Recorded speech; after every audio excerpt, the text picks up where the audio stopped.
خطبہ جمعہ Masjid Nabawi is doctor حسین آل شیخ حافظہ اللہ۔ موضوع زندگی آخرت کی تیاری کا واحد موقع۔ تاریخ 30 جمادی اولی 1439 ہجری بمطابق 16 فروری 2018۔ ترجمہ شفقت الرحمان مغل، آواز حافظ جنید اقبال۔ پہلا خطبہ۔ تمام تعریفیں اللہ کے لیے ہیں جس کا فرمان ہے، بلکہ تم تو دنیا کی زندگی کو ترجیح دیتے ہو، حالانکہ آخرت تمہارے لیے بہترین اور دائمی ہے۔ سورۃ الاعلیٰ آیت 16 تا 17۔ میں گواہی دیتا ہوں کہ اللہ کے سوا کوئی معبود برحق نہیں، وہ یکتا ہے، اس کا کوئی شریک نہیں، وہی اعلیٰ اور بلند و بالا ہے۔ اور میں یہ بھی گواہی دیتا ہوں کہ ہمارے نبی محمد صلی اللہ علیہ وسلم اللہ کے بندے اور اس کے چنیدہ رسول ہیں۔ یا اللہ ان پر، ان کی آل اور تمام متقی صحابہ کرام پر رحمتیں، سلامتی اور برکتیں نازل فرما۔ حمد و صلاح کے بعد مسلمانوں، میں تمام سامعین اور اپنے آپ کو تقوی الہی کی نصیحت کرتا ہوں اور زاد راہ ساتھ لو، بے شک بہترین زاد راہ تقوی ہے۔ سورۃ البقرہ آیت 197۔ مسلمانوں، آج کچھ لوگوں کے حالات کو گہری نگاہ سے دیکھنے والا اس نتیجے پر پہنچے گا کہ وہ بہت زیادہ دنیا کی جانب مائل ہو چکے ہیں، حصول دنیا میں مگن ہیں، یا ان کا ہدف زندگی صرف دنیا ہے، جس کی وجہ سے وہ صرف دنیا کے لیے ہی سوچتے ہیں۔ ان کے ہاں دوستی اور دشمنی کا معیار یہی دنیا ہے، ان کی پسندیدگی اور ناپسندیدگی اسی دنیا کی خاطر ہوتی ہے۔ ان کے بارے میں کسی نے سچ کہا ہے، وَمِنَ الْبَلَاءِ وَلِلْبَلَاءِ عَلَامَةٌ اللہ یرا لک عن ہواک نزوع۔ ہر آفت زدگی کی علامت ہوتی ہے، اور تمہاری علامت ہے کہ تم ہوس پرستی سے باہر نکلتے نظر نہیں آ رہے۔ جبکہ کامیاب مومن شخص اپنی آخرت کو دنیا پر ترجیح دیتا ہے اور اپنی زندگی اسی نہج پر گزارتا ہے جس کی اللہ تعالیٰ نے اپنے اس فرمان میں منظر کشی کی اور فرمایا، جو مال اللہ نے تجھے دے رکھا ہے اس سے آخرت کا گھر بنانے کی فکر کر، اور اپنا دنیاوی حصہ بھی فراموش نہ کر، اور لوگوں سے ایسے ہی احسان کرو جیسے اللہ نے تیرے ساتھ بھلائی کی ہے۔ سورۃ القصص آیت 77۔ اسی لیے مومن حصول رزق حلال کے لیے اسباب اپنا کر مقدور پر کوشش کرتا ہے اور اس دھرتی کو رضائے الہی کا موجب بننے والے کردار سے آباد رکھتا ہے۔ پھر دنیا سے صرف اتنا مستفید ہوتا ہے کہ اس کا مذہبی تشخص اور آخرت متاثر نہ ہو۔ یہی اللہ تعالیٰ کے فرمان، اور دنیا میں بھی اپنا حصہ فراموش نہ کرو، سورۃ القصص آیت 77 کے دو معنوں میں سے ایک معنی ہے۔ مزید اللہ تعالیٰ کا فرمان ہے، ہمارے پروردگار ہمیں دنیا میں بھی بھلائی عطا کر اور آخرت میں بھی نیز ہمیں آگ کے عذاب سے محفوظ فرما، سورۃ البقرہ آیت 201۔ ابن کثیر رحمہ اللہ کہتے ہیں، اس دعا نے دنیا کی تمام بھلائیاں سمولی ہیں اور ہر قسم کی برائی کو مٹا کر رکھ دیا ہے، کیونکہ اس دعا میں حسنہ سے صحت، وسیع گھر، اچھی بیوی، کشادہ رزق، علم نافع، بہترین کارکردگی اور اچھی سواری سمیت ناموری جیسی تمام ضروریات مراد ہیں۔ اسلامی بھائیوں، جو شخص اپنا بنیادی مقصد آخرت کو بنا لے، اسی کے لیے تگ و دو کرے، تو اللہ تعالیٰ اس کی دنیاوی ضروریات خود ہی پوری فرما دیتا ہے۔ لیکن جس کے دل پر دنیاوی فکر قابض ہو جائے، اس کا بنیادی مقصد دنیا ہی بن جائے، تو وہ ہمیشہ ذہنی غلامی کی زندگی گزارتا ہے۔ اس کی سوچ بکھری ہوئی ہوتی ہے، وہ ذہنی یکسوئی سے محروم ہوتا ہے، اس کا فراوانی میں بھی پیٹ نہیں بھرتا اور تھوڑی چیز پر خوشی نہیں ہوتی۔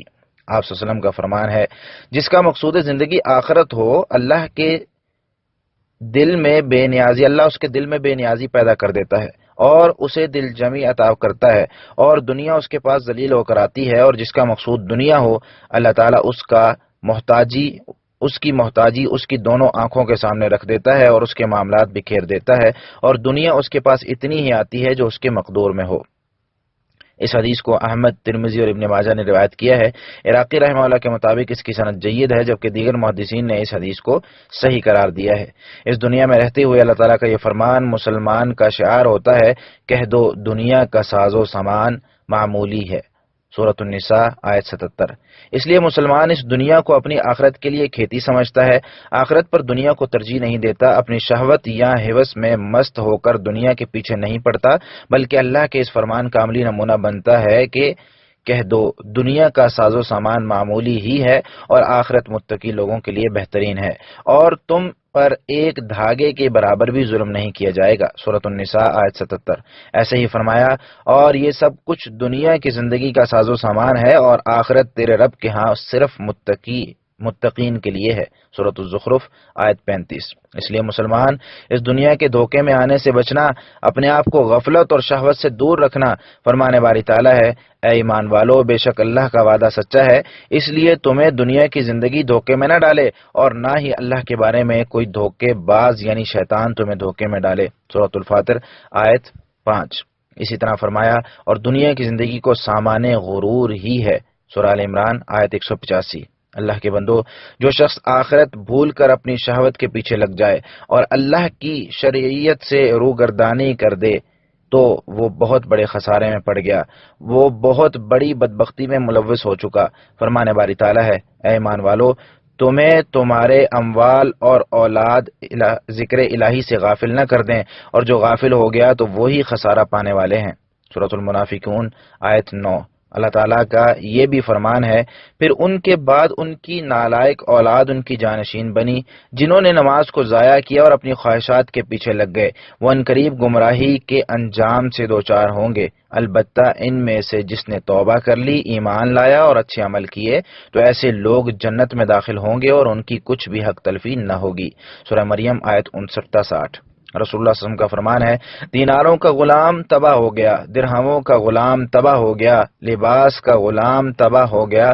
وہ بار بار گرنے کے لیے تیار رہتا ہے اور جب اس کو کانٹا بھی چبھ جائے تو کوئی اس کا کانٹا نکالنے والا نہیں ہوتا۔ اگر اسے کچھ دے دو تو راضی رہتا ہے اور اگر کچھ نہ دو تو ناراض ہو جاتا ہے۔ اس لیے اللہ کے بندو، اللہ سے ڈرو اور ایسے کسی بھی اقدام سے احتراز کرو جو تمہیں رضا الہی سے دور لے جائے۔ فرمانے باری تعالیٰ ہے، بلکہ تم تو دنیا کی زندگی کو ترجیح دیتے ہو، حالانکہ آخرت تمہارے لیے بہتر اور دائمی ہے۔ سورۃ الاعلیٰ آیت 16-17۔ اللہ تعالیٰ میرے اور آپ سب کے لیے قرآن و سنت کو بابرکت بنائے۔ میں اسی پر اکتفا کرتا ہوں اور اپنے سمیت تمام مسلمانوں کے لیے گناہوں کی بخشش اللہ تعالیٰ سے مانگتا ہوں۔ آپ بھی اسی سے بخشش مانگیں، وہی بخشنے والا اور نہایت رحم کرنے والا ہے۔ دوسرا خطبہ۔ میں اللہ تعالیٰ کی پاکیزہ اور بابرکت الفاظ میں ڈھیروں حمد بیان کرتا ہوں۔ میں گواہی دیتا ہوں کہ اللہ کے سوا کوئی معبود برحق نہیں، وہ یکتا ہے، اس کا کوئی شریک نہیں، اور میں یہ بھی گواہی دیتا ہوں کہ ہمارے نبی محمد صلی اللہ علیہ وسلم اس کے بندے اور رسول ہیں۔ یا اللہ ان پر، ان کی آل اور صحابہ کرام پر رحمتیں، سلامتی اور برکتیں نازل فرما۔ مسلمانوں، اس وقت بہت سے لوگوں کے دلوں پر دنیا کی چکا چوند کا قبضہ ہے۔ دنیاوی رنگینیوں اور لذتوں کے لیے بہت سے مسلمانوں کے دل ایڑی چوٹی کا زور لگا رہے ہیں، تو ایسے میں مسلمان کو محاسبہ نفس والی نگاہ سے دیکھنا چاہیے تاکہ حقائق واضح ہو سکیں اور ممکنہ نتائج کی آشنائی ملے۔ چنانچہ فرمانے والی تعالیٰ ہے، مال اور بیٹے دنیا کی زندگی کی زینت ہیں، آپ کے رب کے ہاں جو باقی رہنے والا ہے وہ نیک اعمال ہیں، ان پر امید رکھنا بھی بہتر ہے۔ سورۃ القحف آیت 46۔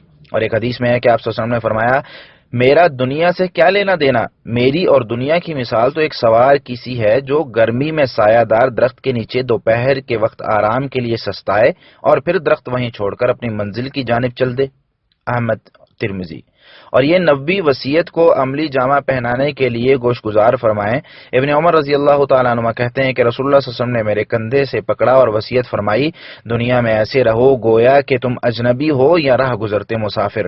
اسی لیے ابن عمر رضی اللہ تعالیٰ عنہ بھی کہا کرتے تھے، جب تم شام کر لو تو یعنی اخروی عمل کے لیے صبح کا انتظار مت کرو، اور جب تم صبح کر لو تو شام کا انتظار مت کرو۔ اپنی صحت کے ایام میں بیماری کے لیے اور زندگی میں موت کے لیے کچھ اسباب اپناؤ۔ بخاری۔ اور اللہ تعالیٰ نے ہمیں نبی کریم صلی اللہ علیہ وسلم پر کثرت سے درود و سلام بھیجنے کا حکم دیا۔ یا اللہ ہمارے نبی اور حبیب محمد صلی اللہ علیہ وسلم پر ڈھیروں رحمتیں، سلامتی اور برکتیں نازل فرما۔ یا اللہ خلفائے راشدین، اہل بیت، صحابہ کرام اور قیامت تک ان کے نقش قدم پر چلنے والوں سے راضی ہو جا۔ یا اللہ تیری بخشش تیرے گناہوں سے کہیں وسیع ہے، تیری رحمت کی ہمیں اپنے اعمال سے زیادہ امید ہے، اس لیے یا اللہ ہمیں بخش دے اور ہم پر رحم فرما۔ یا اللہ یا غفور الرحیم، یا اللہ ہمیں دنیا اور آخرت میں بھلائی عطا فرما اور ہمیں آخرت میں آگ کے عذاب سے محفوظ فرما۔ یا اللہ اسلام اور مسلمانوں کو غلبہ عطا فرما۔ یا اللہ جو بھی مسلمانوں کے بارے میں برے ارادے رکھے تو اسے اپنی جان کے لالے پڑ جائیں۔ یا اللہ اس کی مکاری، اسی کی تباہی کا باعث بنا دے یا رب العالمین۔ یا اللہ مسلمانوں کے دشمنوں پر اپنی پکڑ نازل فرما، یا الہ الحق مسلمانوں کے دشمنوں پر اپنی پکڑ نازل فرما، یا اللہ جو بھی مسلمانوں کے بارے میں برے ارادے رکھے تو یا اللہ اس کے بارے میں ہمیں اپنی قدرت کے نظارے دکھا، یا ذوالجلال والاکرام۔ یا اللہ فلسطینی بھائیوں کی مدد فرما، یا اللہ ان کا حامی و ناصر بن جا، یا اللہ ان کی مدد اور نصرت فرما، یا ذوالجلال والاکرام۔ یا اللہ تمام مسلمانوں کے دلوں کو تقوی پر متحد فرما، یا اللہ تمام مسلمانوں کے دلوں کو تقوی پر متحد فرما، یا اللہ تمام مسلمانوں کے دلوں کو تقوی پر متحد فرما، یا ذوالجلال والاکرام۔ یا اللہ ہمارے حکمران اور ولی عہد کو تیرے پسندیدہ کام کرنے کی توفیق عطا فرما یا رب العالمین۔ یا اللہ تمام مسلمان مرد و خواتین کی مغفرت فرما، زندہ اور فوت شدگان سب کی مغفرت فرما، یا اللہ مسلمان بیماروں کو شفایا فرما، یا اللہ مسلمانوں کی پریشانیاں ختم فرما دے، یا اللہ مسلمانوں کے لیے ان کی مشکلات آسان فرما دے، یا اللہ مسلمانوں کے لیے ان کی مشکلات آسان فرما دے، یا اللہ غریب مسلمانوں کو غنی بنا دے، یا اللہ نافرمانوں کو ہدایت نصیب فرما، یا ذوالجلال والاکرام۔ یا اللہ نیک لوگوں کو نیکی پر ثابت قدم بنا، یا ذوالجلال والاکرام، بے شک تو ہر چیز پر قادر ہے، یا اللہ تو ہی غنی اور حمید ہے۔ یا اللہ ہمیں بارش عطا فرما، یا اللہ ہمیں بارش عطا فرما، یا اللہ ہمیں بارش عطا فرما، یا اللہ ہم پر بارش نازل فرما، یا اللہ ہم پر بارش نازل فرما، یا اللہ ہم پر بارش نازل فرما، یا اللہ تمام مسلم خطوں میں بارشیں نازل فرما، یا اللہ تمام مسلم خطوں میں بارشیں نازل فرما، یا اللہ تمام مسلم خطوں میں بارشیں نازل فرما، یا حی یا قیوم۔ یا اللہ ہم پر رحم فرما، یا اللہ اس وقت ہم تکلیف میں ہیں اور تو ہی ارحم الراحمین ہے، یا اللہ اس وقت ہم تکلیف میں ہیں اور تو ہی ارحم الراحمین ہے، یا اللہ اس وقت ہم تکلیف میں ہیں اور تو ہی ارحم الراحمین ہے، اس لیے یا اللہ ہمیں بارش عطا فرما، یا اللہ ہمیں جلد از جلد بارش عطا فرما، یا اللہ مسلمانوں کو بارش عطا فرما، یا حی یا قیوم جلد از جلد ہمیں بارش عطا فرما۔ اللہ کے بندو اللہ کا ڈھیروں ذکر کرو اور صبح و شام